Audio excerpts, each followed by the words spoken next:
Samuel servia ao Senhor diante de Eli. Naqueles dias a palavra do Senhor era muito rara, as visões eram frequentes.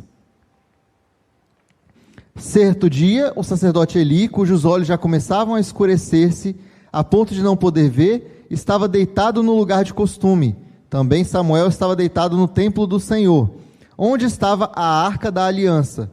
Antes que a lâmpada de Deus se apagasse, o Senhor chamou o menino: Samuel, Samuel. Este respondeu: eis-me aqui. Então correu para onde Eli estava e disse: eis-me aqui, pois você me chamou. Mas Eli respondeu: eu não chamei você, vá deitar. Ele foi e se deitou, e o Senhor tornou a chamar: Samuel.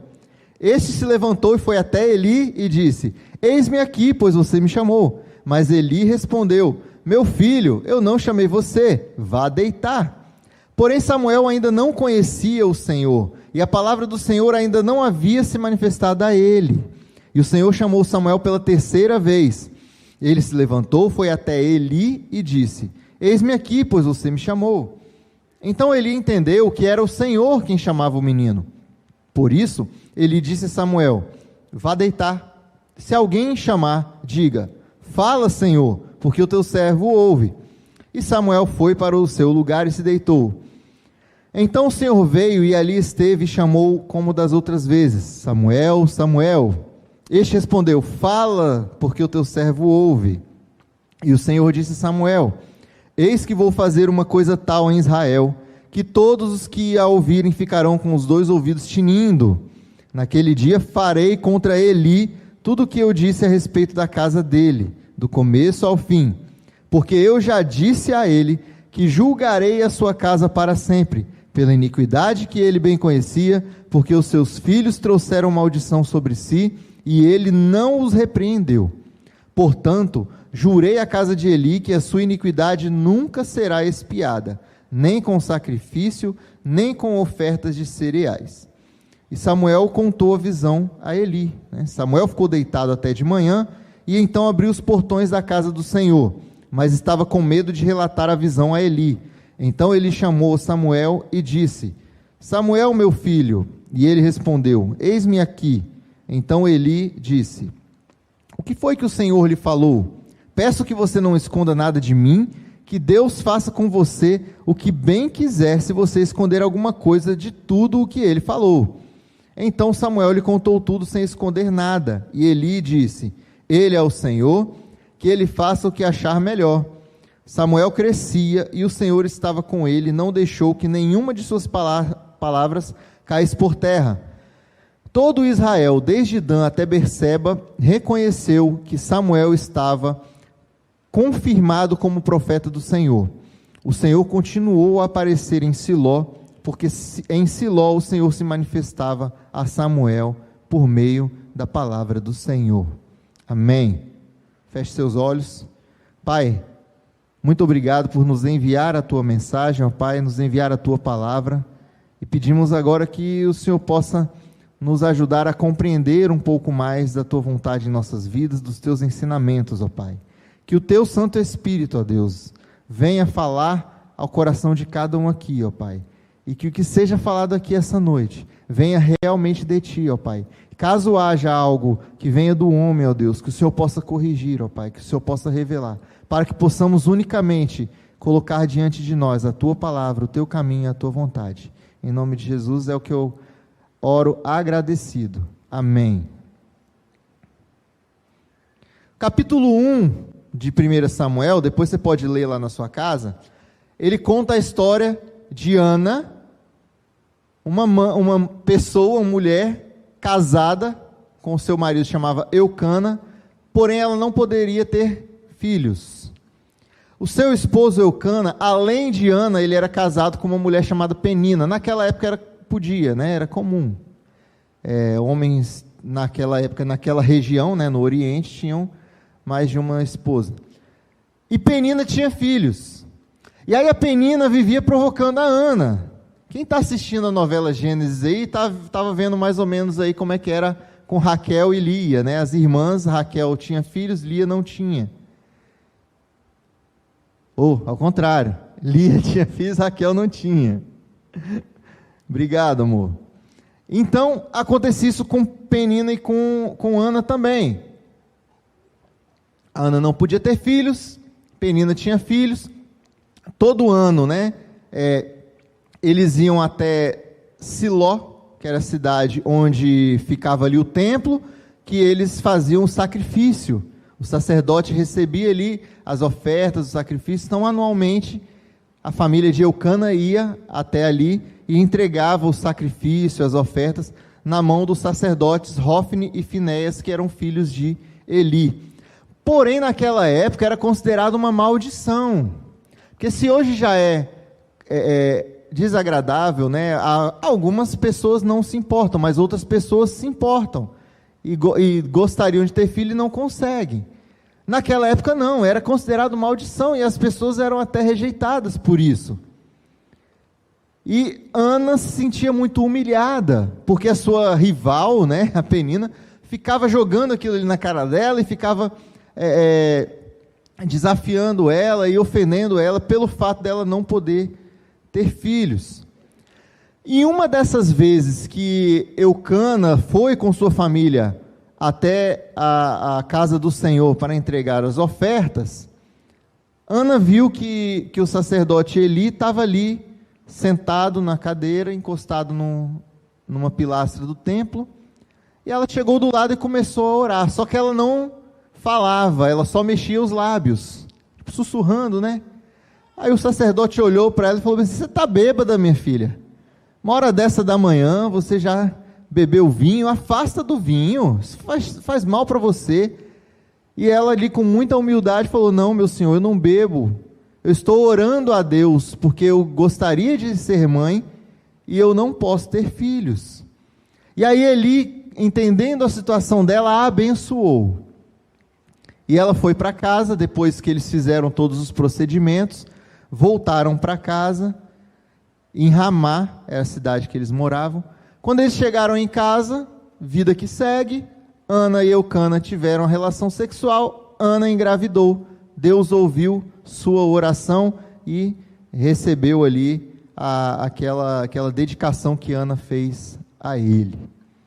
E aí continua, né, no capítulo 2, temos o cântico de Ana, ela agradece, né, a Deus pela dádiva, pelo milagre que Deus realizou em sua vida, e ela havia prometido que se ela engravidasse, ela entregaria o filho ao Senhor, ou seja, ele seria dedicado à obra de Deus, iria morar na casa do Senhor, junto com o sacerdote, para aprender ali as funções sacerdotais, e não iria morar com ela. Ou seja, Ana ficou tão feliz que Deus deu seu filho, que ela, mesmo assim, ela cumpriu a promessa, e levou ali, né, até a casa de Eli, e Samuel passou a morar com ele. E continuando, né, o texto, você vai ler depois, no texto do capítulo 2, continua falando ali sobre as práticas dos filhos de Eli, Hofni e Finéias, que eram os sacerdotes. Naquela época o povo ia até a casa do Senhor, ainda não existia o templo, tá, irmãos? O templo só veio ser construído depois com Salomão. Então a gente está falando aqui em Samuel. Samuel aqui era um menino ainda, né? Nasceu e estava ali na casa do Senhor. Mas depois que Samuel cresceu, ele governou sobre Israel, depois ele ungiu a Saul como rei, depois a Davi, e Davi teve filhos, e Salomão, filho de Davi, foi o rei quem construiu o templo. Então foi algumas centenas de anos depois que o templo. Mas havia ali a casa do Senhor, a casa sacerdotal. E as pessoas levavam as ofertas, faziam os sacrifícios, e quando a gente entende aí que as 12 tribos, né, os levitas, os sacerdotes, eles tinham uma parte, o dízimo era para sustentar a casa sacerdotal, ok, tudo bem, eles já tinham seu sustento, porque eles não plantavam nem produziam riqueza. Porém, os filhos de Eli, Hofni e Finéias, eles eram abusados. Em primeiro lugar, chegava alguém para sacrificar um cordeiro, por exemplo, botava ali no fogo, eles tinham um tridente, um garfão, iam lá e tomavam um pedaço. E se alguém reclamasse, ele falava assim: não, ou deixa eu pegar, eu vou tomar a força. Ou seja, o sacrifício que era para Deus, eles estavam pegando para comer, porque era carne mesmo, irmãos, era churrasco. Aí se iam pegar um pedaço de carne com gordura, eles iam e queriam meter a mão, falavam: não, me dá aqui. Não, mas pelo ritual, essa gordura você pega depois. Não, me dá aqui antes. Então essa era a prática dos filhos de Eli. Eles roubavam de Deus. Além disso, era muito comum vê-los entrando na casa de prostituição. Ao redor da cidade tinha a tenda dos encontros, casa da luz vermelha, no popular, né? E o povo via os sacerdotes entrando e frequentando ali a tenda da prostituição, e chegava aos ouvidos de Eli, e Eli ia lá e repreendia eles, mas sem muito resultado. Aquele pai, né, condescendente, que chama atenção, mas não pega pesado. Ou seja, Eli não tinha um relacionamento muito agradável, muito adequado e saudável com seus filhos, porque ele chamou a atenção até, mas eles não deram ouvido. E aí, um homem de Deus, não fala quem é aqui, né, mas no capítulo 2 ainda diz que um homem de Deus chega para Eli e traz uma profecia de Deus, e fala que: olha, como seus filhos não me ouviram, não se arrependeram dos erros, eles vão morrer, sua família irá morrer, seus filhos não irão atingir a maturidade, digamos assim. E aí, Eli recebeu essa repreensão do profeta, e logo depois, Deus vai e fala com Samuel, e é o texto que nós lemos aqui, do 1 ao 21, capítulo 3 inteiro. Deus vai e fala com Samuel. Ou seja, antes de Samuel se tornar o principal profeta de Israel, antes de Samuel se tornar o principal líder de Israel, até aquele momento, nós já podemos extrair destes 3 capítulos que a gente leu até agora, e de alguns mais para frente, vários aspectos de como funciona o ministério do relacionamento de Deus. Porque através do relacionamento que Deus teve com Ana, foi gerado Samuel. Através do relacionamento que Deus tentou ter com Eli, aconteceu aquela situação e ele teve que punir os filhos de Eli. Através do relacionamento que Deus teve com Samuel, ele trouxe a revelação e a justiça. Então, temos alguns pontos, 5 pontos para falar mais claramente, 5 características, 5 aspectos do ministério do relacionamento de Deus. Por que Deus se relaciona conosco? Primeiro aspecto, em primeiro lugar, é para que haja milagre. Capítulo 2, versículo 20, se voltar aí uma página. Eli abençoava Eucana e sua mulher e dizia: que o Senhor dê a você desta mulher em lugar do filho que você devolveu ao Senhor. E voltavam para sua casa. Assim, 21, o Senhor abençoou Ana e ela engravidava. E aí a gente vai continuar mais depois. Se Ana não tivesse um relacionamento conturbado com sua rival lá, Penina, ela não teria estabelecido um relacionamento com Deus que levou a ela gerar Samuel. Se tivesse tudo de boa, se Penina tivesse ali, deixava ela na dela, ela ia ali e levando aquela situação, acostumando com aquela situação dela, e não iria se importar, iria ficar de boa. Mas Deus, Ele usa os propósitos, Ele usa as situações que nós vivemos, e às vezes a gente pensa que assim, a gente está vivendo uma situação, e Deus muda de ideia e nos atende em relação àquela situação, quando na verdade aquela situação que estamos vivendo faz parte do propósito de Deus em nossas vidas. O plano de Deus, ele se cumpre através do dia a dia das pessoas. Muitas vezes a gente acha que as coisas acontecem conosco porque foi um desvio do caminho, né? O caminho que Deus tinha para nós era esse, e aí Deus cochilou e a gente deu aquela derrapada. Na verdade, não. Que a palavra de Deus diz que o nosso Deus, ele não cochila, ele não dormita. Então Deus, ele usa as circunstâncias para que o plano dele se cumpra em nossas vidas. Como eu falei, de vez em quando eu falo, né? Mas todo dia tem alguém novo. De janeiro para fevereiro, eu fiquei 30 dias internado numa UTI à beira da morte. Eu saí de lá feliz, não pelo que eu sofri, mas pelo que Deus falou comigo ali dentro. Deus usa as circunstâncias para poder se cumprir o propósito dele nas nossas vidas. Talvez se eu não tivesse passado por aquela UTI, eu não estaria falando com vocês essa noite. Se eu não tivesse ficado doente, se eu tivesse continuado minha vida normal lá, de janeiro para cá, eu não estaria falando aqui essa noite com vocês. Mas Deus, ele usa tudo o que acontece em nossas vidas.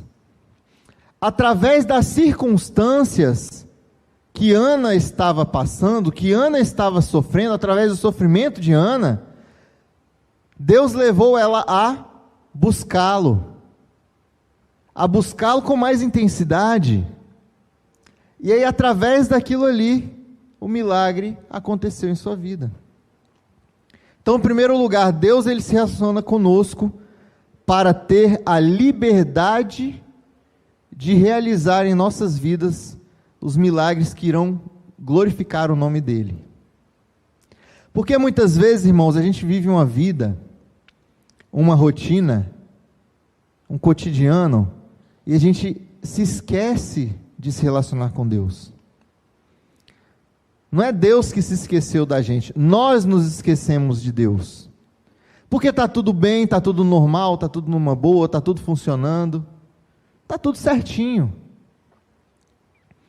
E aí falta às vezes essa dor, esse sofrimento, que nos faz buscar um relacionamento mais íntimo com o Senhor.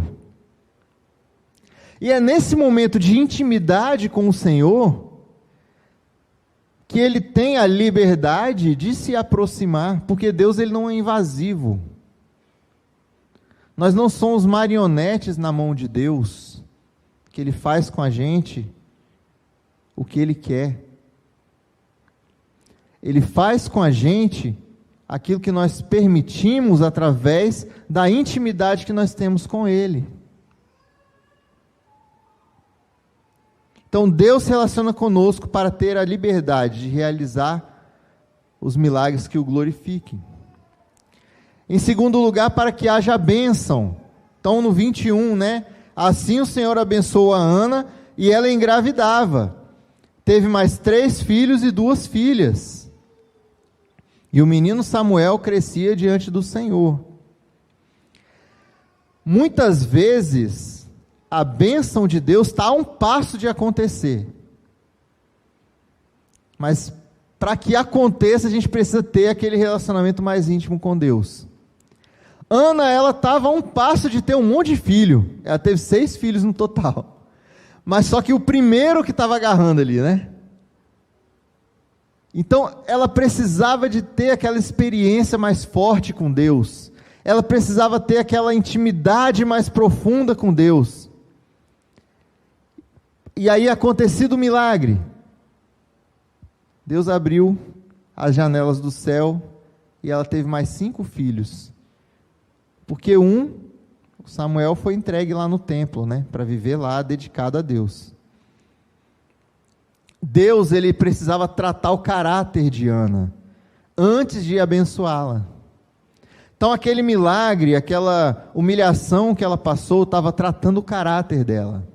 Estava moldando o caráter de Ana. E aí depois que aconteceu aquele tratamento, as bênçãos vieram. As bênçãos vieram. Às vezes você precisa passar 30 dias na UTI para Deus tratar o seu caráter. Porque no dia a dia você não permite Ele tratar. Ela percebeu que ela, sendo uma serva do Senhor, ela precisava exercitar a sua fé.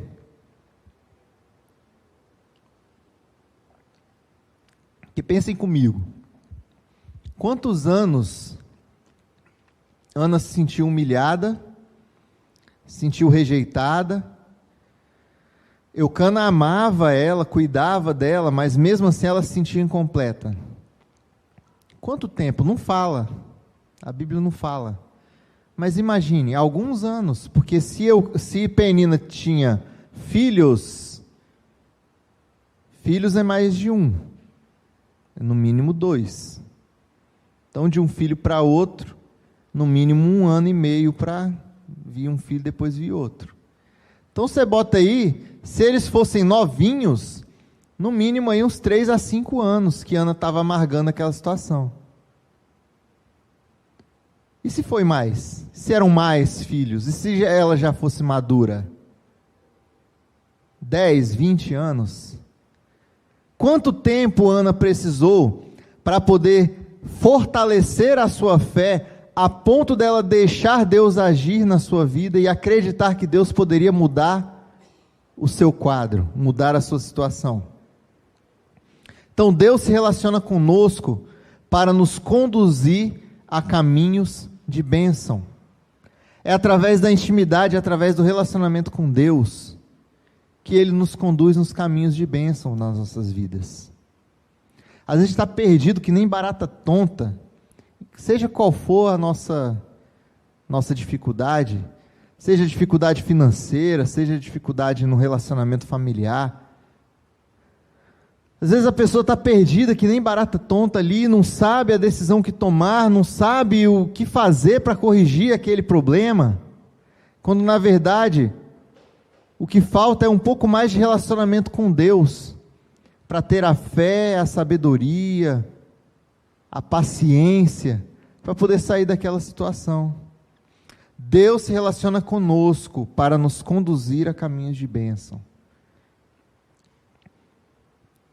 Em terceiro lugar, para que haja profecia, capítulo 3, versículo 11, então você volta para a página anterior, 3, versículo 11, e o Senhor disse a Samuel: eis que vou fazer uma coisa tal em Israel, que todos os que a ouvirem ficarão com os 2 ouvidos tinindo. E aí continua falando o que vai acontecer, né?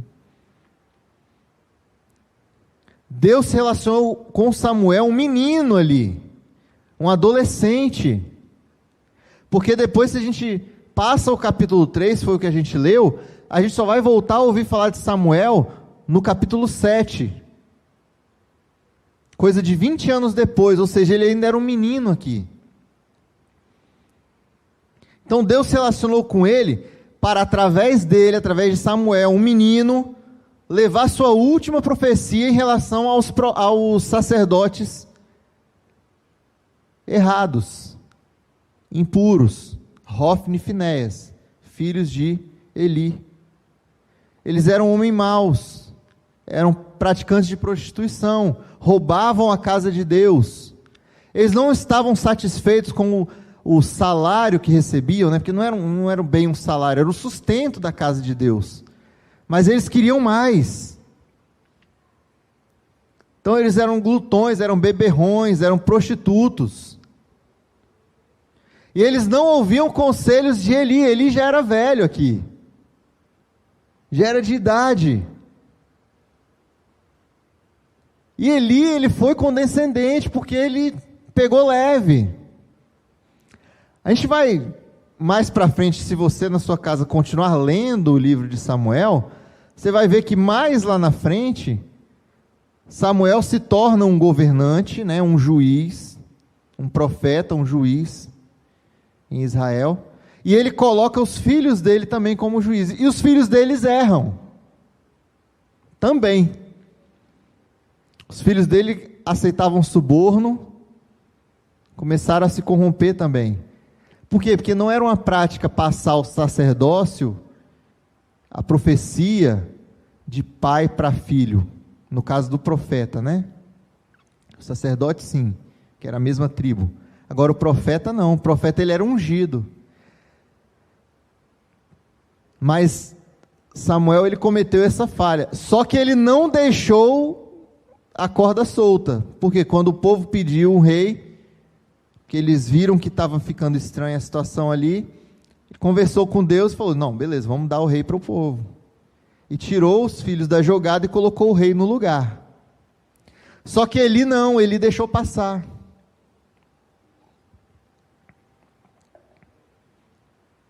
Ele não agiu firmeza com seus filhos. E a gente que é pai sabe que a gente às vezes tem que agir com firmeza para que o filho ouça, né? Para que o filho se corrija.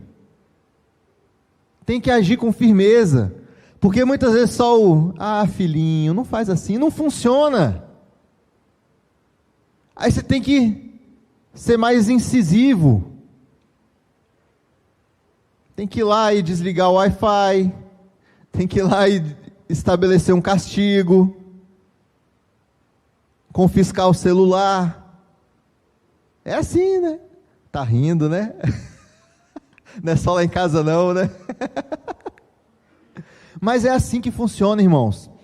Um pai, ele que tem um bom relacionamento com seu filho, mesmo ele sendo amigo do filho, ele precisa, antes de mais nada, ser pai. A pior coisa é um pai que é só amigo do filho. Sabia disso? Porque o amigo deixa rolar. O pai não, ele disciplina. E Eli, ele foi mais amigo do que pai, ele deixou rolar.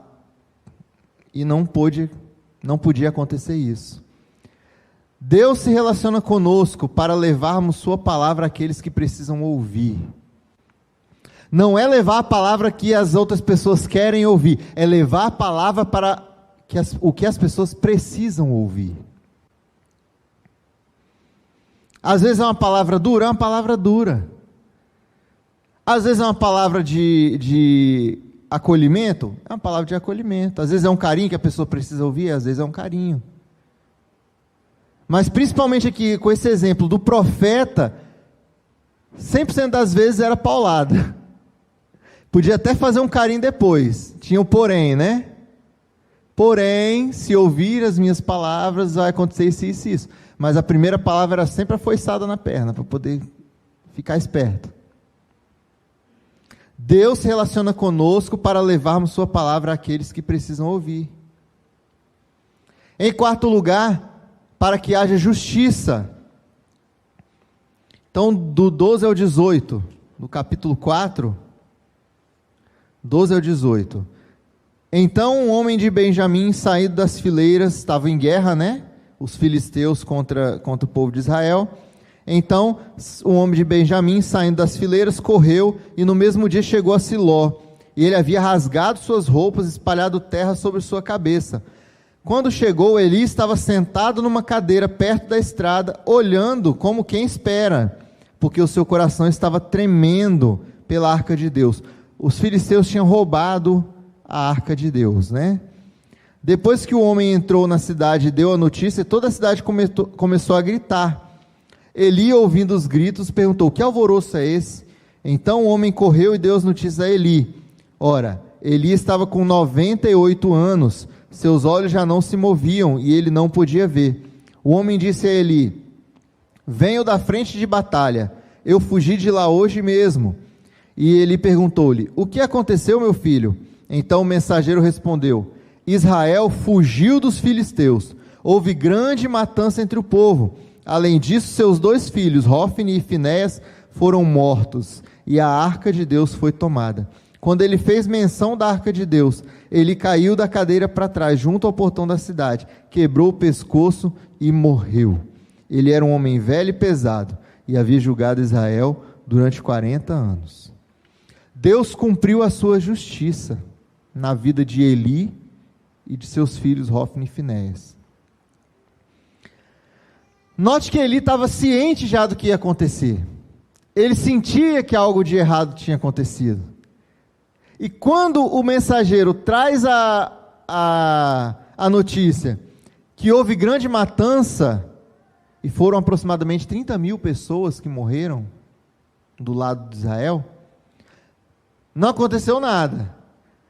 Quando falou dos filhos, Eli também não esboçou reação, porque ele já sabia o que ia acontecer. Mas quando falou da arca, ele caiu, quebrou o pescoço e morreu. Ele estava ciente do que ia acontecer e manteve-se submisso. Porque assim, irmãos, Deus ele manda a mensagem para que a gente busque o arrependimento. Ele dá o tempo ali, né? A longanimidade. Ele espera, mas chega um momento que a justiça de Deus vem. E para Eli e seus filhos, esse tempo passou, e a justiça veio, e se cumpriu a justiça de Deus na vida dele, e eles morreram. A misericórdia de Deus, ela é perfeita. A misericórdia de Deus, ela dá a chance da gente estar errado e se arrepender. Ela dá a chance do pecador se arrepender dos seus maus caminhos. Porque Deus ele é misericordioso, Ele nos ama. Deus não se agrada de ver o sofrimento do ser humano. Então Deus ele é longânimo. Ele tem uma paciência bem grande. Mas Deus também é justo, e as consequências da maldade uma hora chegam. Então não adianta a gente pensar que vai viver uma vida desregrada e achando que a conta não vai chegar, porque um dia a fatura vem e vem alta. E vem alta.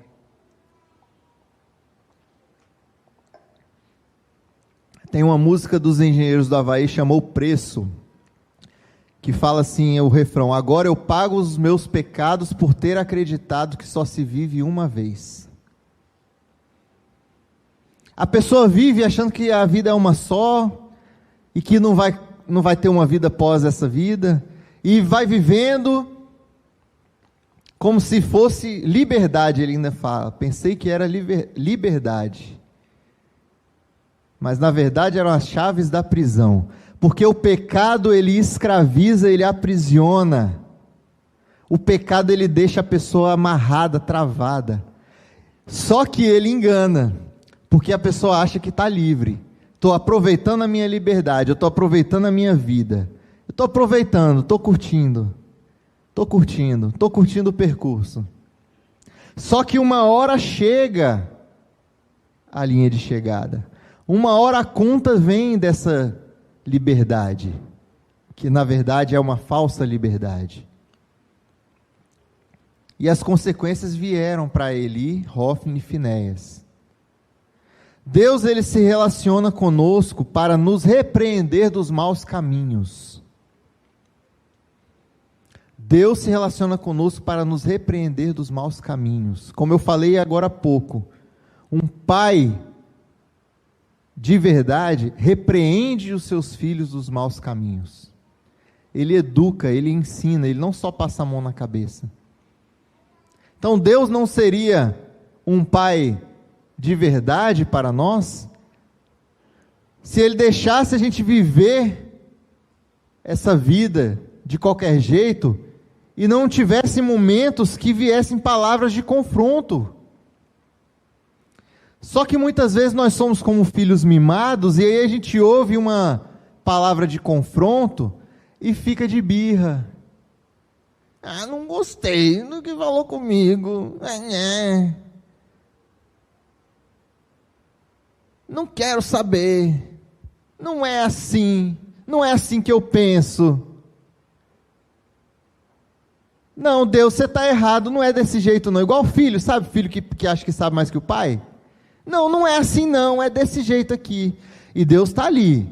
Meu filho, é assim, o caminho é esse, tem que fazer isso, tem que andar dessa forma. E o filho, não, eu vou fazer isso aqui. Eu vou meter o garfo na carne porque eu quero comer mais. Eu vou me prostituir lá na tenda, lá na tendinha da luz vermelha, porque é melhor, eu vou me divertir. E Deus vai dando chance de arrependimento. Mas chega uma hora que não tem jeito, irmãos. Deus se relaciona conosco para nos repreender dos maus caminhos. Em quinto e último lugar, para que haja conquista. Então a gente vai pular lá para capítulo 7. Não vou ler porque é longo, mas do versículo 2 até o 17, fala que Samuel foi líder e juiz sobre todo Israel. Samuel não era um líder militar, não era um líder guerreiro, digamos assim. Ele não se envolvia em guerra, mas ele era um juiz justo.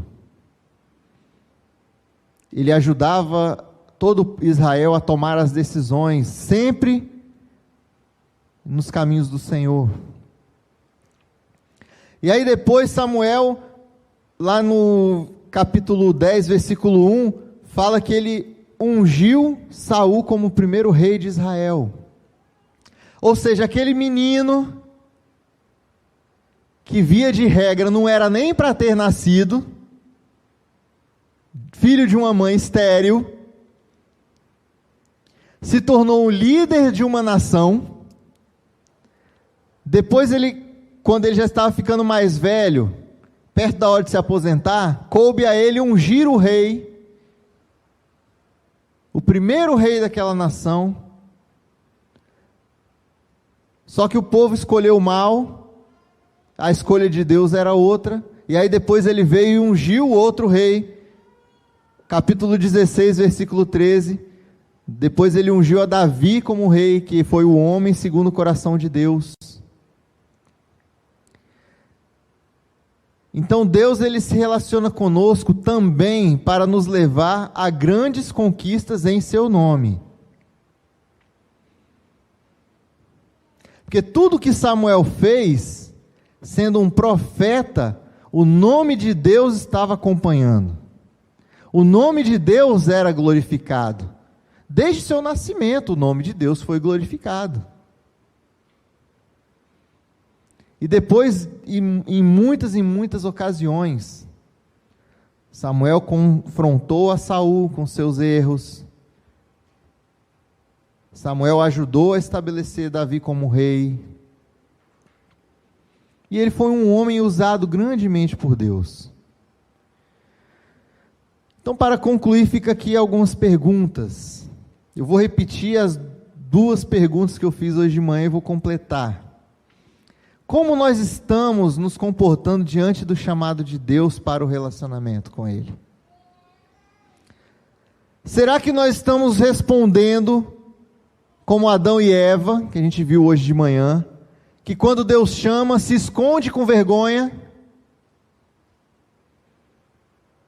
Estou com vergonha, estou em pecado, vou me esconder, como se Deus não soubesse de tudo, não enxergasse tudo, não visse tudo. Vou romper os laços com o Senhor, como Adão e Eva fizeram. Ou nós estamos respondendo como Samuel: fala, Senhor, porque o teu servo ouve. Deus, ele quer se relacionar conosco. Deus, ele quer se relacionar comigo, ele quer se relacionar com você, porque esse é o ministério do relacionamento de Deus, porque é uma tarefa, é uma missão, para que nós possamos ser instrumentos do seu propósito onde quer que nós estejamos, para que através da minha vida e do meu relacionamento com Deus, eu possa construir relacionamentos saudáveis com o meu próximo, com meus irmãos, com meus familiares, com meus vizinhos, com meus colegas de trabalho, colegas de escola, de faculdade. Por quê? Porque assim, a partir do momento que eu tenho um relacionamento saudável com Deus, esse relacionamento saudável vai transbordar e vai alcançar aqueles que estão ao meu redor. E aí Deus vai nos usar, assim como usou a Samuel, para levar o propósito dele aonde quer que nós estejamos.